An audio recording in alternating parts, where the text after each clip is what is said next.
মোড়ল সাহেব এই চোরটা যত বহুর গয়না কাটে ছিল সব চুরি করলেছে চোরটা। তুমি আর বিচার করো কিছু। মোড়ল সাহেব আমার লাগে দোয়া করবেন। দে আমার দোয়াটা দে। সাহেব ওইসব কথা বাদ দেন, আমার চুরি করা বিচার টাকা করে দেন। তুই থাম তাইলে, তোর বিচারটা পরে করছি।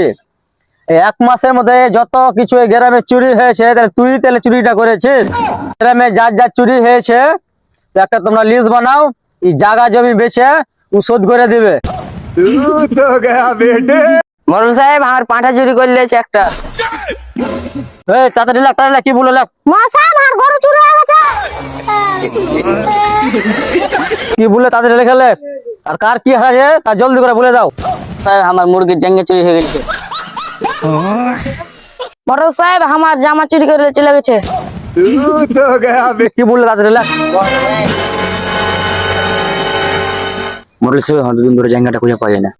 এই তাড়াতাড়ি তাড়াতাড়ি লেখে, তাড়াতাড়ি লেখে, দেখে দে, দেখে দে। মোড়ল সাহেব মিষ্টি করে একটা খুশির খবর আছে। কিসের রে খুশির খবর রে ভাতিজা? বলতে হলে মিষ্টি খাওয়াবো। মোড়ল সাহেব আপনার ছেলে হয়েছে, এখন মিষ্টি খাওয়ান। আমার তো বিয়ে করার 3 মাস হলো, তুই ছেলে কি করে এলো? মোড়ল সাহেব এই ছেলেটা আমার নামে লিখে দাও, জায়গা জমি যা আছে সব তুমি নিয়ে নাও।